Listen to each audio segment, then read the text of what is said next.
Our moderator today is Lisa Thibault, Marketing and PR Specialist at the Manufacturing Safety Alliance. Lisa?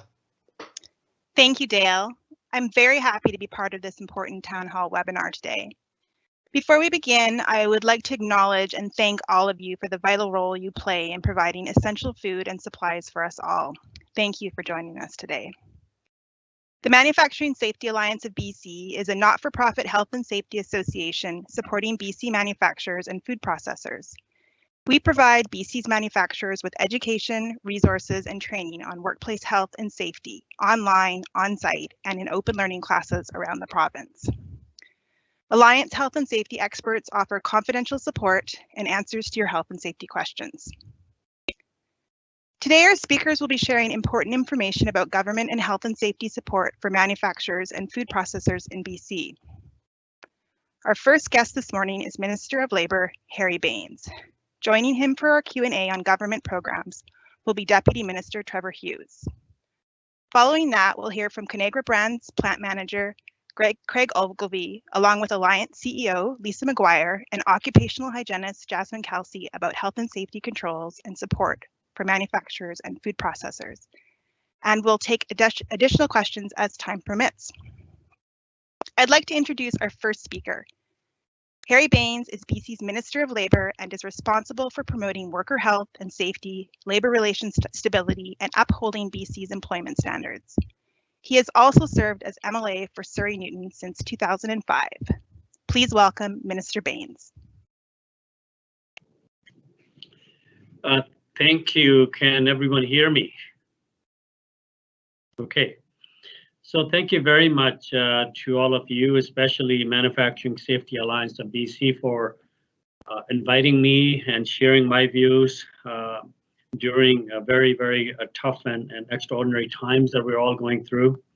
And I want to thank you for joining us. Before we begin, I'd like to acknowledge that today's event, we are dialing in from around the province. And I personally like to recognize Coast Salish people, especially Katsi, Kwantlen, and Semiahmoo, whose land that I am speaking from. And I encourage each of you to give thought to whose land that you are on today. These are exceptional times calling for exceptional measures. I'm so proud of people of BC coming together, helping neighbors, friends, and communities. And I'm also proud of our essential workers, the businesses, many of whom are you on today and I'm speaking to today. For instance, those of you involved in food processing and manufacturing, you're keeping our shelves stocked and our fridges full. Thank you. I would also like to recognize the organizations that are being nimble, pivoting to work in new ways quickly and thoughtfully. These includes the coordination of efforts among safety agencies and associations in the province to support manufacturers like the Manufacturing Safety Alliance of BC, partnering with Canadian manufacturers, BC Food and Beverages, and with government agencies to address PPE shortages, and implementing health and safety control for manufacturing from new angle. I also want to say thank you directly to the Manufacturing Safety Alliance for helping to keep manufacturing worksite safe. Your ability to work so well with industry and WorkSafe BC makes this possible and will incredibly valuable when we go to reopen the economy in a way that keeps safety on top of our minds. And government has also been nimble, passing legislation and introducing new programs in record times. We will support you with all we've got until this pandemic passes, and then support you with all we've got when we rebuild and recovered. And I will give you some of the example of what the government has been engaged in. First, the Employment Standards Act. Now, people under who are under quarantine and self-isolating should not have to worry about losing their job. We passed legislation to ensure no worker loses their job for following the direction of provincial health officer. To better support workers on an ongoing basis, we also made changes to allow up to 3 days of unpaid job protected leave each year for people who cannot work due to personal illness or injury. The minimum wage will be going up as scheduled on June 1st by 75 cents. It will be moving up to $14.60 an hour effective June 1st. We recognize that the lowest paid workers need support during an economic downturn caused by current pandemic. And keeping the minimum wage increase will be an important way to help support these workers in the weeks, months, and years ahead. Our government believes in working for all British Columbians. And moving on to WorkSafe BC, they are making changes to provide relief for employers. For instance, it's allowing employers to defer payments of their first quarter premiums until June 30th, 2020 without penalty. I've always said that the workers' safety is my #1 priority. I know it is yours as well. That is truer today than ever before.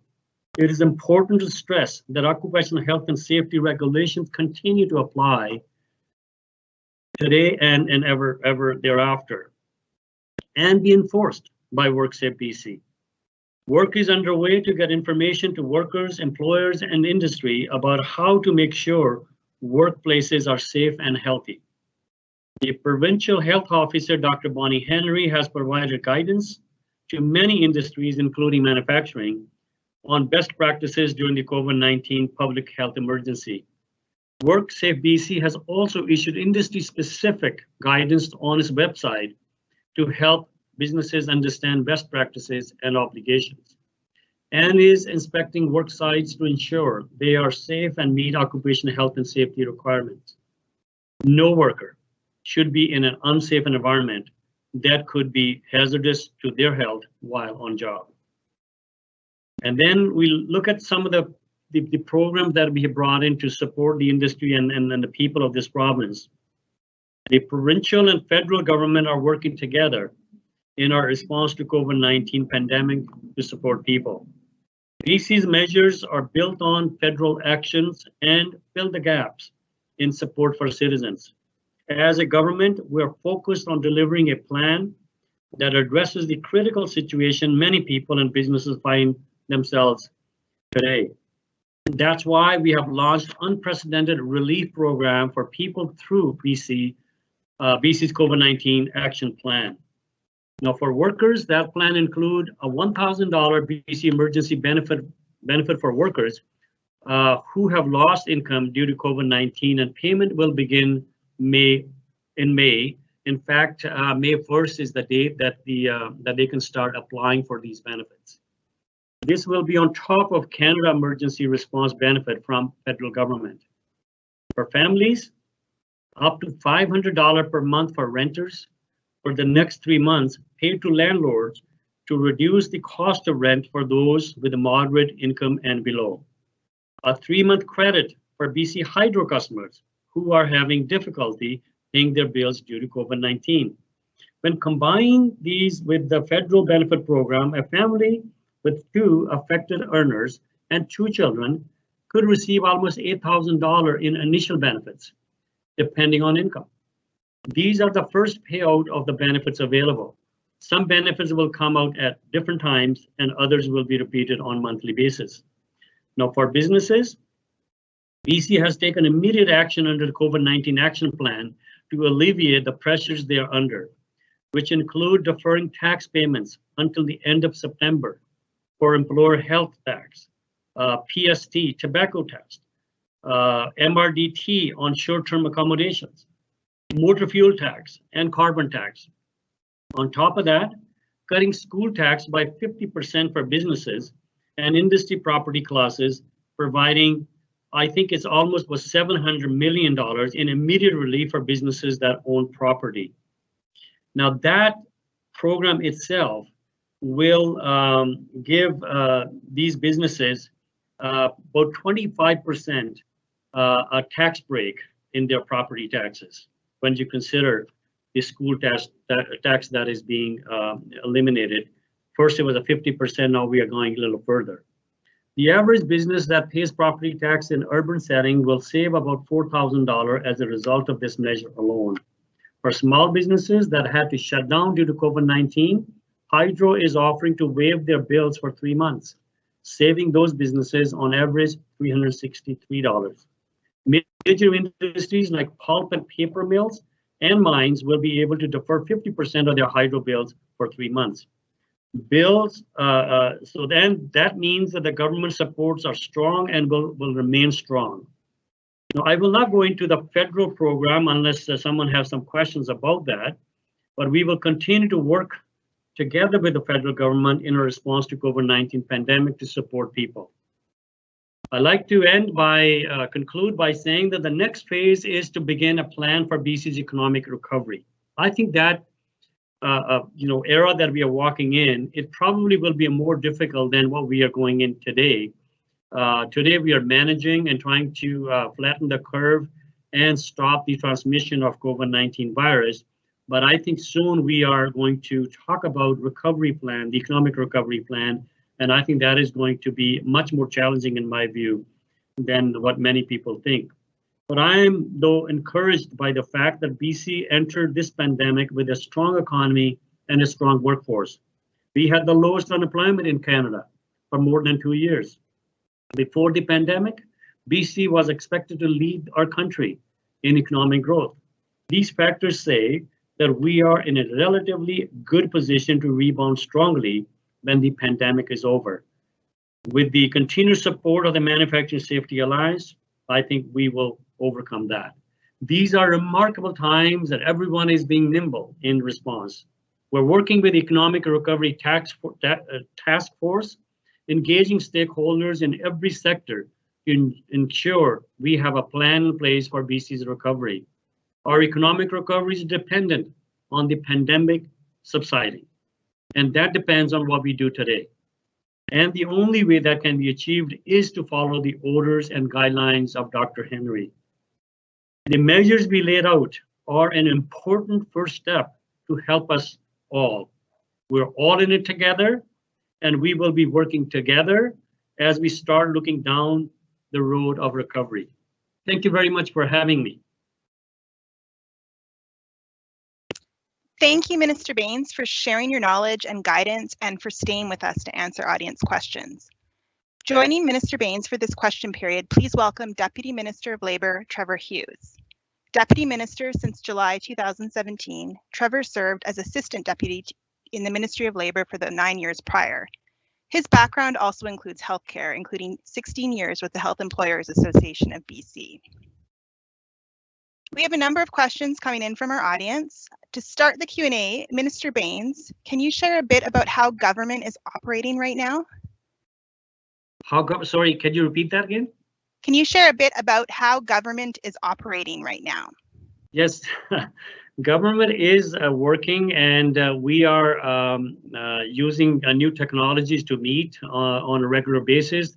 Different ministries are working on their own, but also the cabinet meets through this type of a new technology, either with the conference call, or some people are going into the Vancouver cabinet offices, others stay in Victoria. And so work continues on. And as I said, that we're moving into the recovery plan now, and there is a economic recovery task force that is put together by the Premier, chaired by our Minister of Finance, Carol James. And we have business leaders on it, we have labor leaders on it, we have nonprofit, and they meet on weekly basis. And they are looking at the government has set aside $1.5 billion for the recovery plan, and that's what this task force mandate is, to look at how do we help different sectors of the economy to get back in business again, so that we could get the people back to work in a safe manner. We have WorkSafe BC working with us, cooperating with us, understanding their role and sharing their expertise in workers' health and safety, so that we could put together some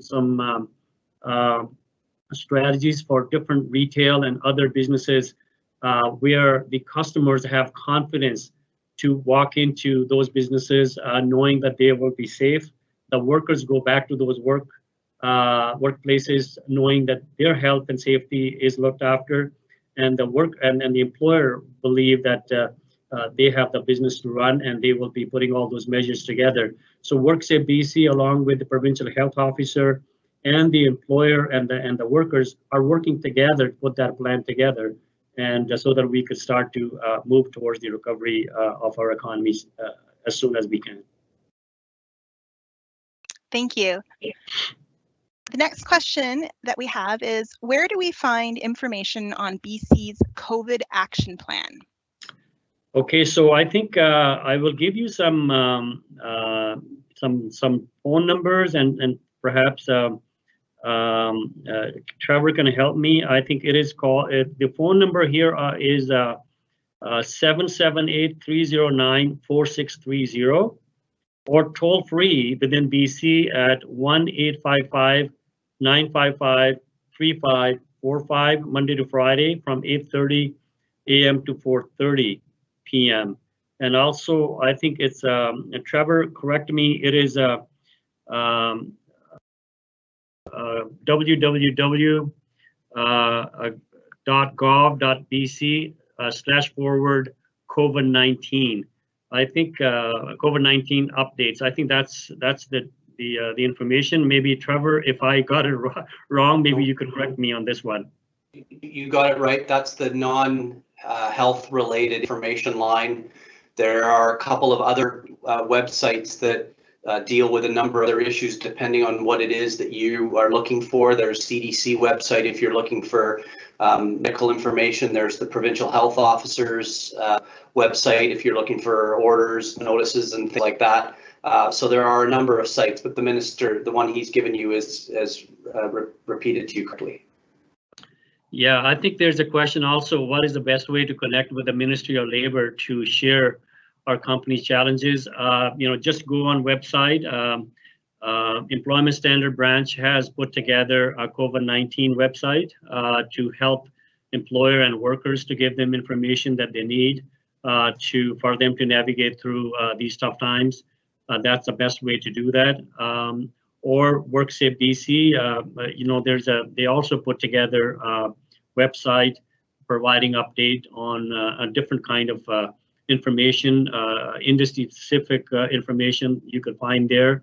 And there's a line also you could have, you could call them directly, and you could actually speak to a person, and they will guide you through in case you have some questions about COVID-19 issues, whether you are operating in a safe manner or you need some support in that. Great, thank you. Our next question is, what does the BC government want manufacturing to do to operate safely?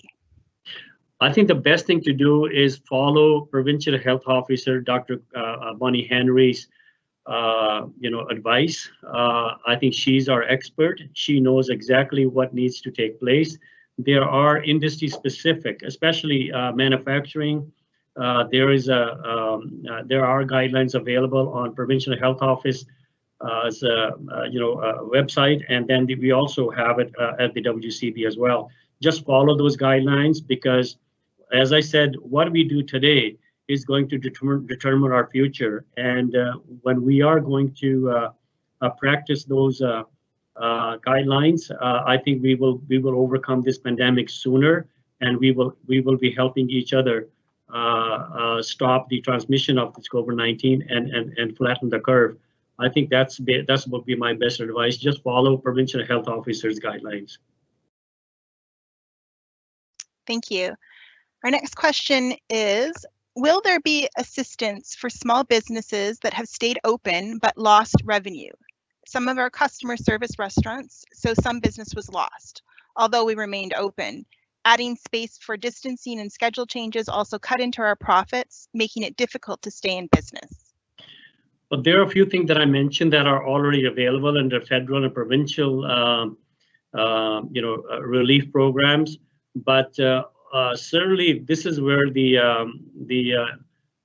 Economic Recovery Task Force comes in as well. $1.5 billion is set aside by the provincial government to help different industries But I mean, these discussions will take place at that table. Your representatives are there, representing businesses, and these are discussions that take place because different industry will have different needs. Manufacturing will have a different needs than the hospitality industry, and they are impacted differently. I think that's where the discussions will take place, and pretty soon I think some announcements will be made. How do we deal with that? But in the meantime, I could also maybe say to you, within a couple of days, maybe early next week, you will see some decisions that we're making as a provincial government to extend the temporary layoff provisions in the employment standards. So the details will come out next week to help both employer and the workers, so that you could keep those employees on payroll without having to pay them severance pay before the 13 weeks. And so the details will come out next week, and we are looking at seriously, and that decision will come next week. You will find out helpful, I'm sure, both workers and to the employers. Thank you. Our next question is, how is WorkSafe BC working with public health to ensure the safety of meat and poultry operations? Yeah, so here I think is a challenge. I think you take a look at the overall state of our province. How do we stop the transmission of COVID-19? And then we have a couple of areas. Well, first it was the long-term care homes. That's where I think we had a number of cases that were that were declared positive, and the number of deaths also were related to long-term care homes. But now we find meat processing facilities in BC, and that adds a number of positive COVID-19 cases. I think one of the things that taught us here, as I said earlier, that the things that comes your way that you don't even anticipate is the example of this chicken processing facility, where we don't know exactly what happened, but I think number of workers were going to work who were impacted by COVID-19. They were tested positive later. I think there are something like 80 plus in 2 or 3 different operations. And when you go to work with the COVID-19 virus, the chances are you are going to transmit that virus to other workers, and then eventually when the public health officer finds out that the factory was shut down. So I think the public health officer is devising guidelines for that industry as well as they have done with many others. But right now that particular industry or those operations are shut down, and so that we could deal with this and manage this in a safe manner. But again, I think that's why it's so important for those operations that continue to operate during this emergency that we have declared, that they follow provincial health officers' guidelines. Because if there are some people who are showing some signs, they should be sent home. They should stay home. So that means that you are maybe losing 1 or 2 or maybe few employees for a few days. Otherwise, you could end up losing the whole operation for a number of days, as is the case in this particular situation. So I think that's why I can't emphasize enough to follow provincial health officers' guidelines and their instructions. Those are, by the way, are not just suggestions. Those are rules. Those are laws, and I think we must follow them. Thank you. Our next question is, can you share more about the government reopening plan? What changes do you anticipate coming? Yeah, I think we are discussing that right now with all different stakeholders. Meetings continue on. I think Premier in the next couple of weeks will be coming out and perhaps provide more information on this. How do we reopen? What sector we reopen? Under what circumstances we reopen? What kind of safety measures there has to be so that we don't sleepwalk into knowing that there is no COVID-19 virus, and then all of a sudden that we end up having more people in that situation, and back to the situation where we started. So I think it's a very important that we walk very cautiously, and I think it's going to be not business as usual. It's going to be completely different when we start, and it'll take some time for us to get back to whatever the normal is going to be again. Think about people traveling by air. Think about people going to restaurants as family gatherings. Think about weddings and other places where people normally gather during the weekends and those ceremonies. And I think it's going to take a lot of different approach. But again, it's important to follow Dr. Bonnie Henry's instructions and guidelines, and she will be the person who will be guiding us. How do we open, and when do we open, and what measures we must have so that the workers are safe, and the customer who deal with those businesses have confidence that they are also safe. So I think that's basically would be the guidelines that we will be following. Great, thank you. Our next question is, can you comment about any government programs or actions to protect the poultry plant workers and other food processing workers who are largely immigrant workers? But I think the big thing is, number one, starting with, again, Dr. Bonnie Henry's instructions, and how do we, put those measures in place so that there is no chance of transmitting this virus from one worker to another. And that's a start.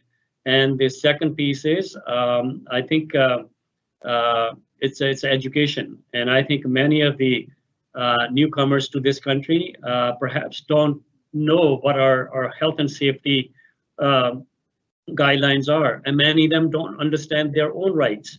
I think that's where the Ministry of Labor comes in, WCB comes in, and I think we need to work with the employer and the workers and with all those institutions and organizations like yourself, provide the information and education that they need, making sure that they have a right to say no to unsafe work, and they have right to health and safety. Because I firmly believe, and I know everyone that is connected here today, I'm sure that you understand, share my views, that no workers' health and safety should be compromised when they are at work. They should come home in safe and healthy conditions as they walked into the workplace in the first place. So that is my mandate, and that's my position. That's the position of our government. And I know many employers take extra steps to ensure that their workers understand their health and safety and put those measures in place so that the workers look after themselves and each other, and that they don't take shortcuts. And I think these are different times right now. Although normally when we talk about workers' health and safety, we talk about how do you protect yourself from running machinery and tripping and other hazards like that, or falling debris. But right now, this little bug that you can't even see, I think we as workers, and an employer need to understand that we can't take risk, because one person who is infected by this virus can cause a chain link impact on many others around them. And then they go home, their families are at risk as well, and then whoever else they meet. So I think that's why it's important to have that education system in place and the awareness program in place. And I need support from your organizations and others to send the message out that the workers' health and safety is #1 priority, and that we all need to work together to achieve that goal. Thank you. Our next question is a good follow-up to your comments. Can the ministry provide training to occupational health and safety staff at companies on how to manage COVID-19 related preventive measures? Trevor, there are some programs in place, those type of training program, maybe you could get in here? The first answer I think is to look right at the organization they're speaking to be blunt. This is what a health and safety association is designed to do and get funding from WorkSafe indirectly from its manufacturing members to drive out the training and resources that are needed in a particular sector, and then be able to do it with expertise and knowledge of the needs of that particular sector. So that's why you have 16 or 17 of these health and safety associations. So that would be the first answer. Second is WorkSafe certainly does a large amount of training and awareness. Sometimes I think Lisa McGuire, in partnership with the health and safety associations. And the third option that I can think of is the Employers Advisors Office, which is a program of public servants that works for the minister that exists under the workers' compensation system to provide support to employers and everything from claims management and issues related to claims to health and safety training. And for example, what they've done recently is they've been offering some training, for example, on the right to refuse unsafe work and how to manage those types of claims and requests from workers. So I think there are a number of options, and I certainly would invite Lisa McGuire to make sure I have a complete enough answer, because I certainly do think there is, selfishly for her, probably an answer that her organization would like to provide. I'll stop there.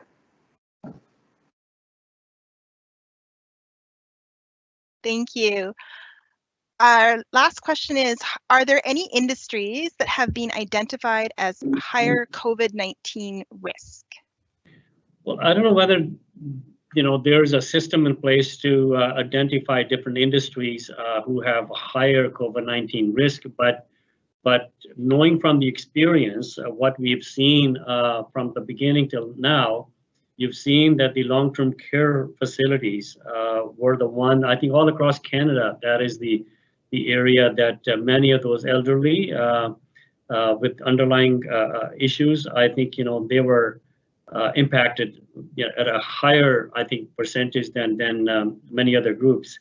And then recently we looked at the meat processing facilities, but whether that is the industry itself or those particular operations, I'm not sure. But I think certainly when you look at across the country, there are not only BC but Alberta and other places, you find cases at a higher number in meat processing facilities. So I think those are the couple of areas that come to my mind.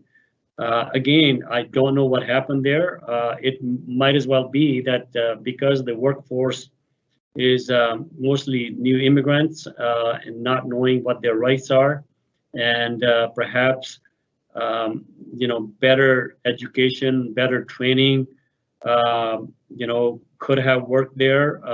And I think it's just a good example of if we have a better preventative measures in place, those facilities may not be shut down today.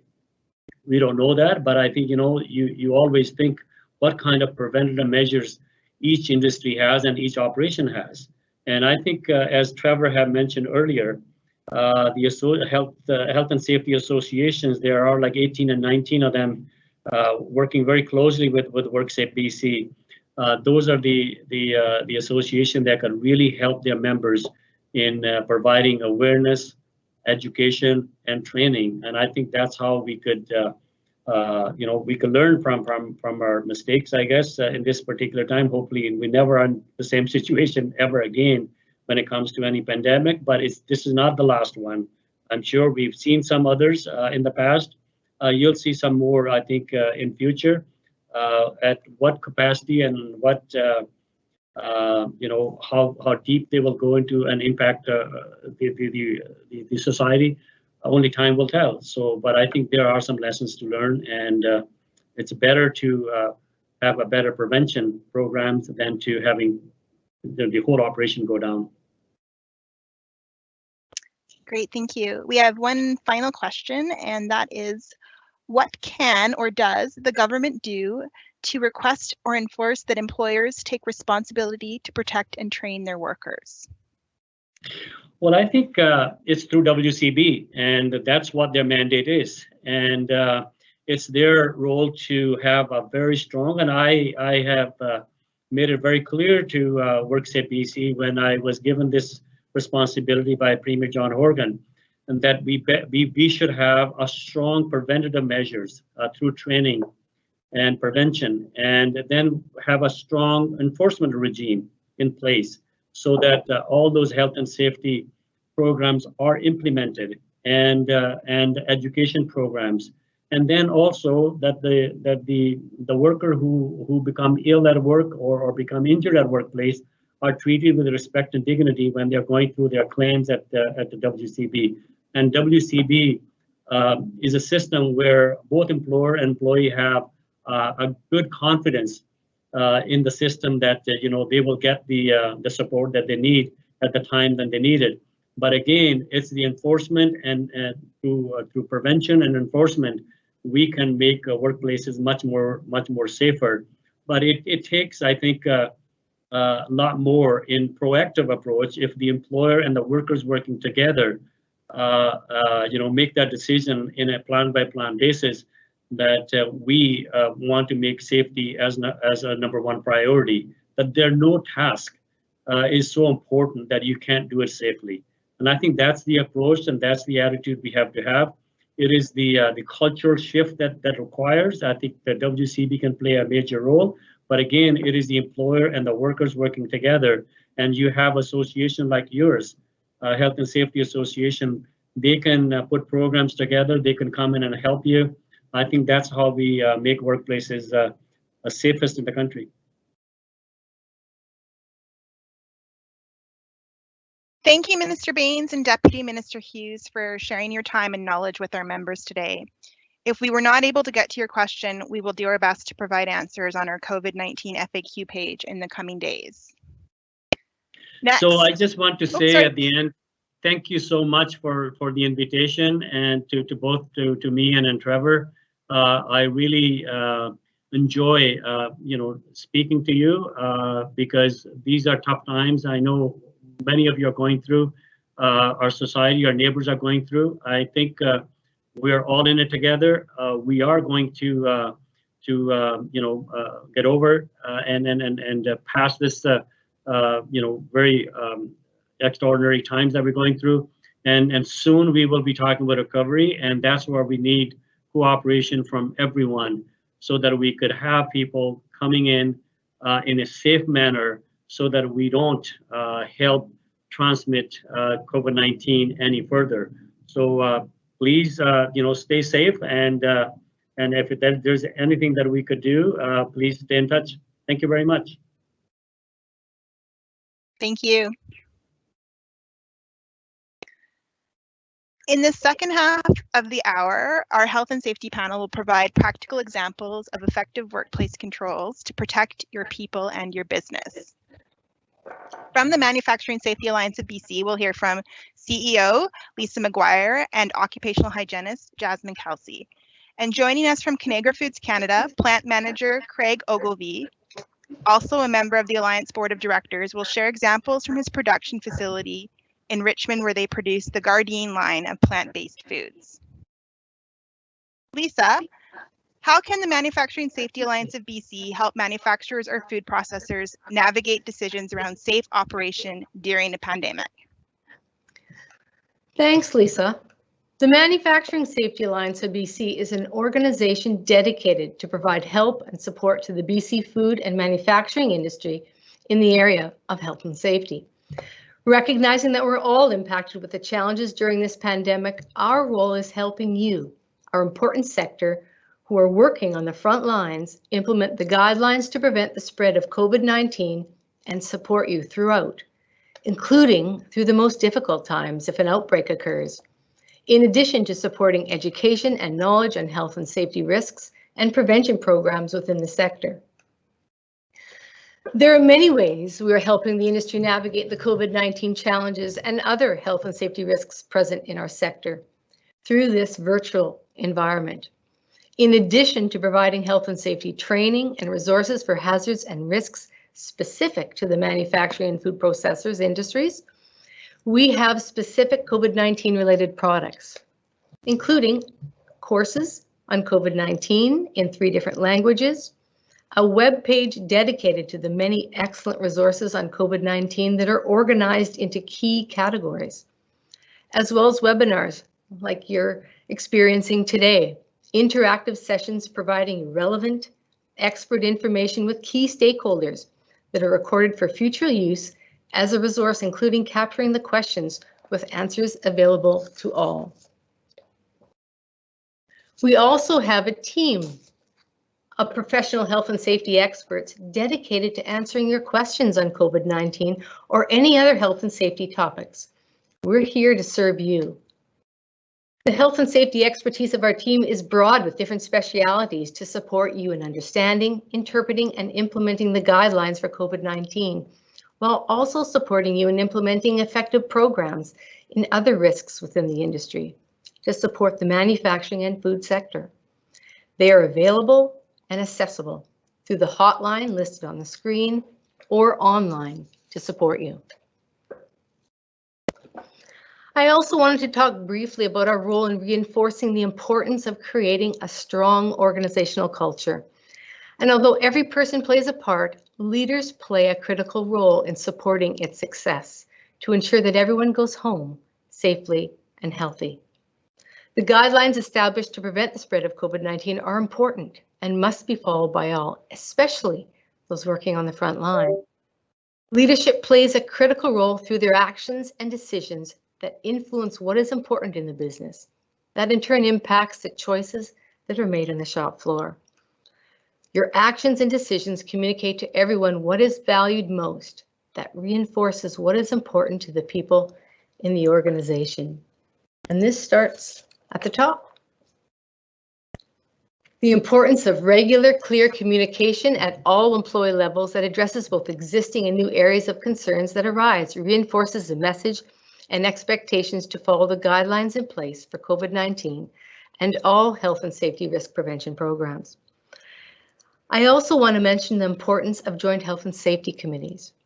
Not only is a committee required in workplaces with 20 or more workers and joint health and safety representatives for less than 20, this provides a good mechanism for workers and employers to work together to identify and find solutions to workplace health and safety issues, which include health and safety concerns related to COVID-19. I want to talk briefly the importance of mental health, knowing it's a difficult time for everyone with the changes and uncertainty surrounding the virus that we're still learning about. And this creates anxieties, which is mentally challenging for many, and some more than others. It is critical to include mental health support strategies to assist your team to alleviate anxieties and concerns at the first opportunity. All play an important role in shaping a positive safety culture within our working environment and the safe behaviors to reinforce safe practices from the workplace to take home with us and share with our families. I want to conclude by saying thank you to you, our essential workers, our food processors and manufacturers working on the front line. We are in this together, requiring all of us working together to achieve success. We are here to support you through this, especially through the most challenging of situations you face. Please do not hesitate to contact us. Thank you. Thank you, Lisa. Jasmine, what controls could manufacturers and food processors potentially use in response to COVID-19, and what are the key considerations? Thanks, Lisa. So in any type of situation where we're contemplating controls to protect our workers, we need to have a thought process and reasoning to justify why and how we choose them. And that thought process we use is the hierarchy of controls, as shown in the slide. The hierarchy of controls forces us to go through the 5 steps to ensure we pick the most effective of controls. We'd start from the top with elimination, followed by substitution, engineering, administrative, and lastly, personal protective equipment, PPE. These controls are ranked from the most effective to the least, with the least effective control being PPE. The goal here would be to implement controls which are closer to the top of this hierarchy and only resort to the least effective safeguards when effective solutions are not practical or possible. In context of COVID-19, for elimination, an example of this type of control would be social isolation. This includes physically removing workers from even the possibility of being exposed to the virus in the workplace. So examples of this include working from home and having virtual meetings. For the case of substitution, it wouldn't really apply in this case. For engineering controls, this involves interventions which are physical changes to the workplace, where we would isolate workers from the hazard. In the slide, you see real-world examples of engineering controls being used in the food processing industries for common areas against COVID-19. The picture on the left, you see barriers put on benches to limit contact of workers with each other. The picture on the right shows barriers put on tables in the lunchroom to prevent any interaction during times people would typically socialize. Within the production area, here we see suspended sheets of plastic hung along the line, in between areas where workers would generally stand. Again, these pieces of plastic limit interaction between workers, physically putting a barrier and partly isolating them. This control helps in limiting any potential spread where physical distancing is not that practical. In the next level down of the hierarchy, we have administrative controls. For these type of controls, it involves changing the way people work. This includes training and education, safe work procedures, and even having adequate hygiene facilities on site.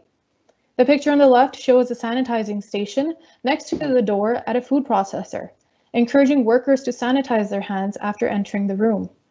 Whereas the picture on the right shows an additional lunchroom, allowing workers to have more space between each other during their breaks and lunch. And lastly, we have PPE. This is considered as one of the last lines of defense, and that is within reason.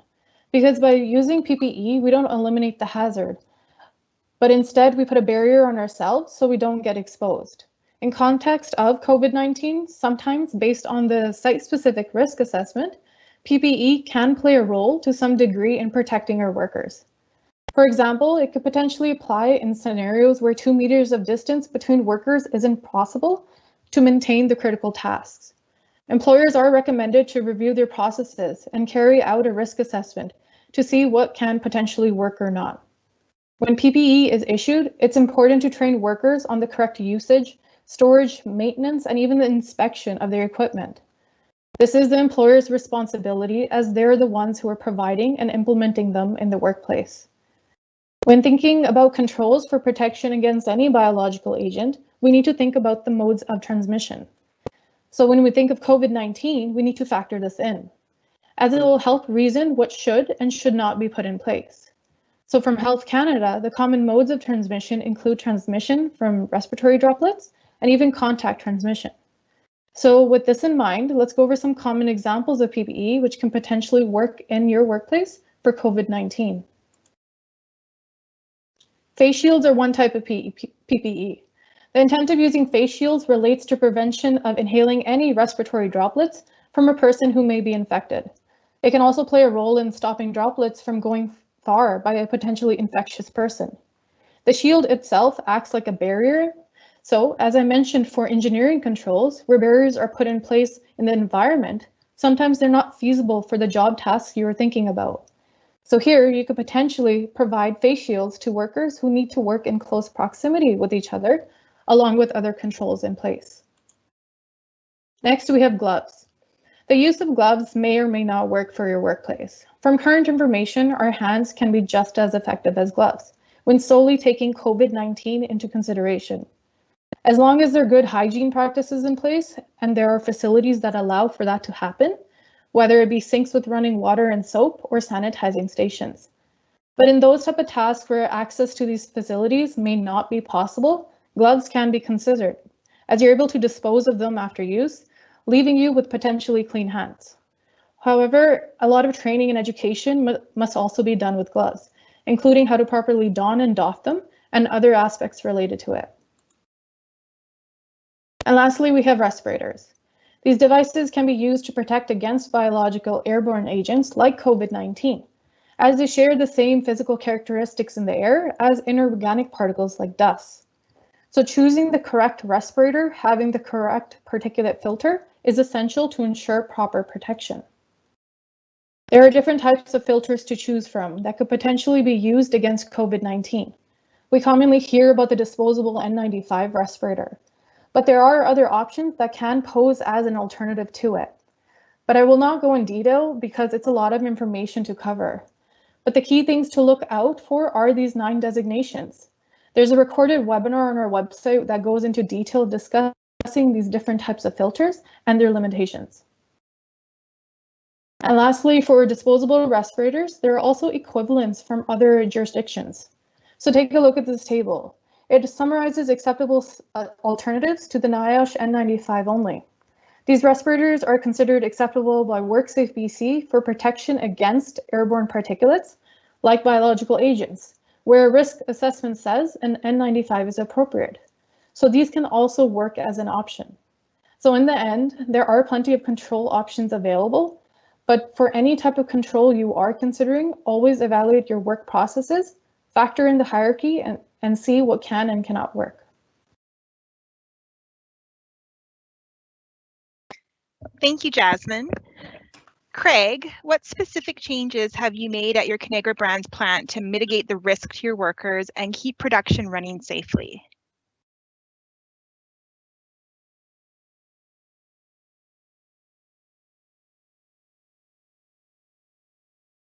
Good afternoon. Sorry. So from our perspective at plant level, one of our biggest challenges is basically managing communication, mainly driven by people's anxiety. What we've tried to do is really explain why we do things for a specific reason. So, for example, this first slide you'll see, we started to implement taking temperatures of employees before they started their shift. If a temperature was high, the employee would then go home and not return until their obviously the temperature would drop again. So you can see by the what we try to create within the facility is the social distancing. We have 6 foot between each employee, both forwards, backwards, and sideways, and then they follow a specific traffic flow to get their temperature taken. Once they get their temperature taken, they also get issued with a daily use face mask, which then must be used as part of their general PPE. If you move to the next slide. The physical barriers or engineering controls that we put in place, we've added basic plastic barriers in between our employees.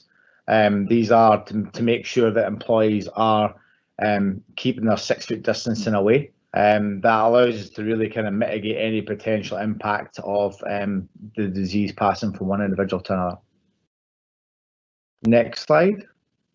And then again, just in terms of what we've done from our lunchrooms, we've managed to create a little bit of space. So the picture you see on the right hand side, we've created 6 foot between our tables. Behind the girls that are sitting there, there's actually a bench top type situation where we've actually got barriers in between as well. And then the picture on the left shows our traffic flow from employees before they enter the production facility. They all have individual lockers. Once they get their garments on, they walk through, they punch into the picture on the left. And then as they leave the facility, they go on the other side of the barriers and go on the right to basically sign out. So what we're trying to do is basically kind of create a proper traffic flow and make sure that we have segregation between people as well. Those barriers are actually 6 foot apart. So as employees come in during shift change, for example, they're lining themselves up to make sure that they keep that social distancing aspect away. In conjunction with those pictures that we've shown you, we've looked at a number of admin controls, including our cleaning protocols. We carry out a number of enhanced cleaning mechanisms with disinfecting working stations. We have actually engaged an external contractor who comes in and helps with cleaning of our washrooms, lunchrooms, and various other places 4 times a day. We also have our internal sanitation team. Will regularly go around cleaning door handles and basically a number of different touch points to really try and make sure we can really enhance our procedures to make sure that we're keeping the organisation flowing well.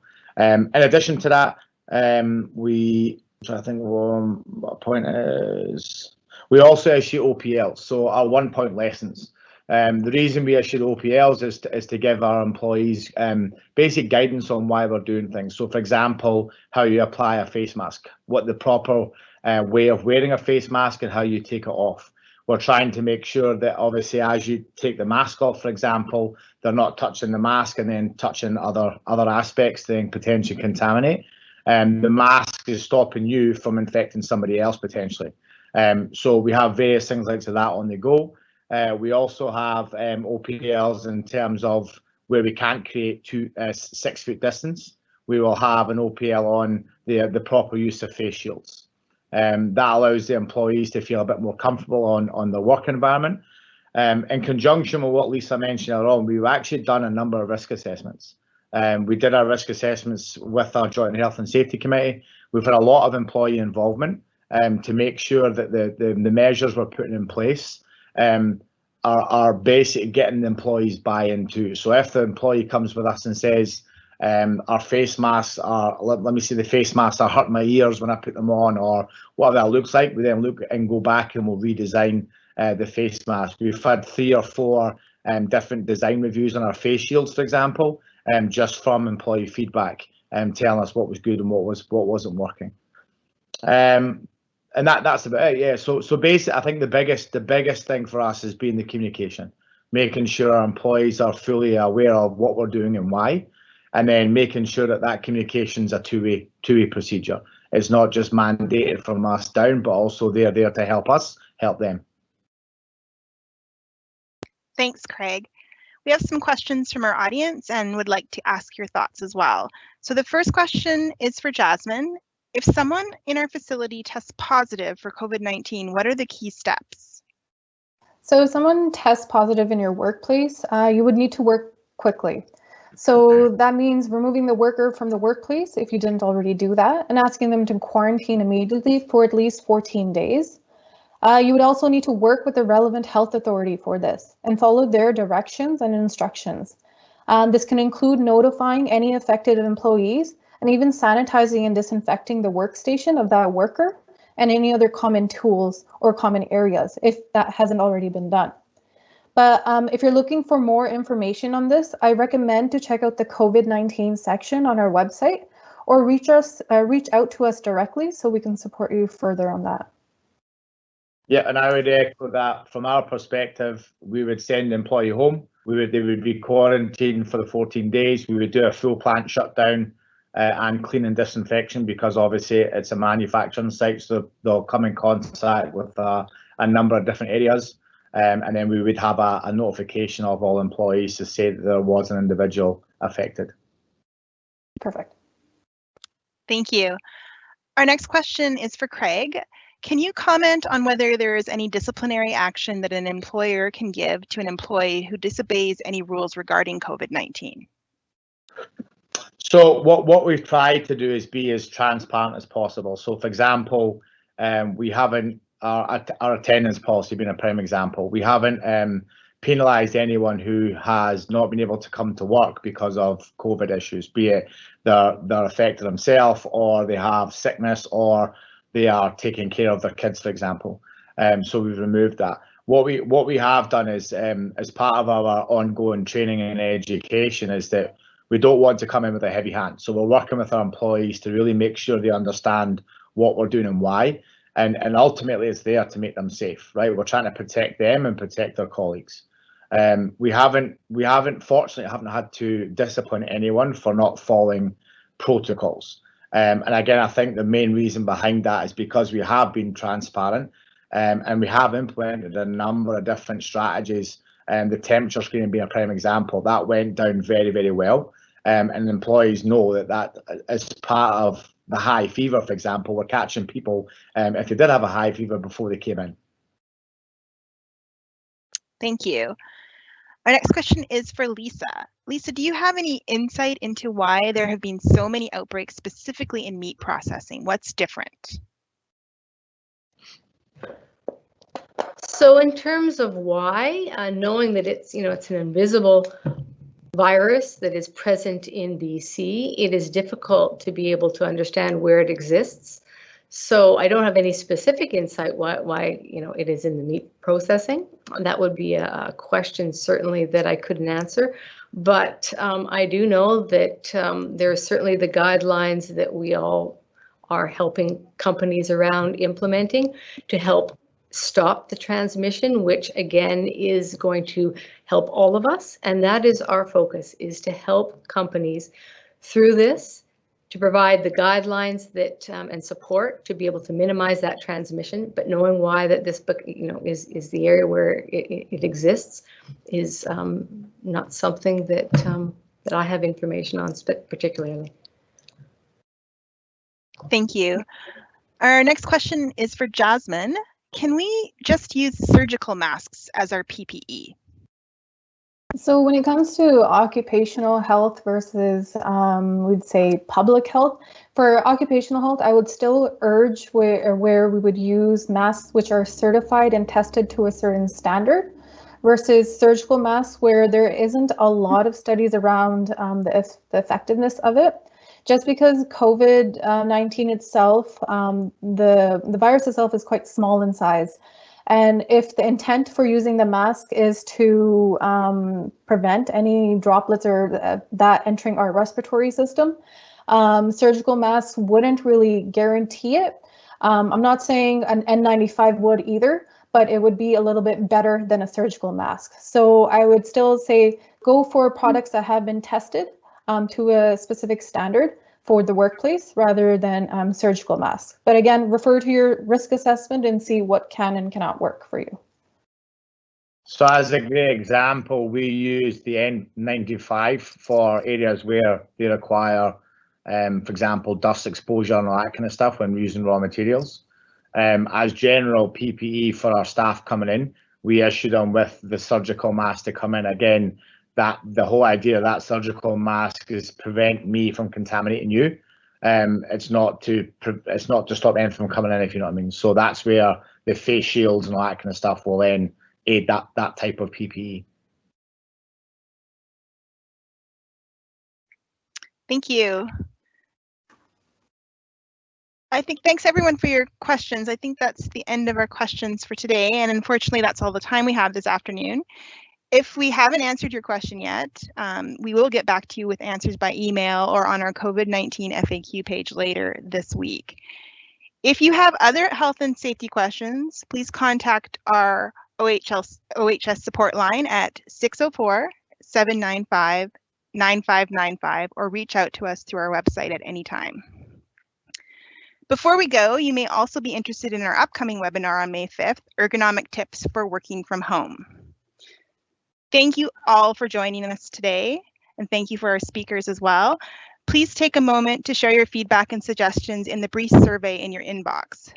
Tomorrow, we will send a wrap-up email with a recording of the video and links to the slides and related resources, including the recording of Tuesday's respiratory protection webinar and the registration link for next week's ergonomics webinar. Feel free to share these and follow us on social media for more news, resources, and future events.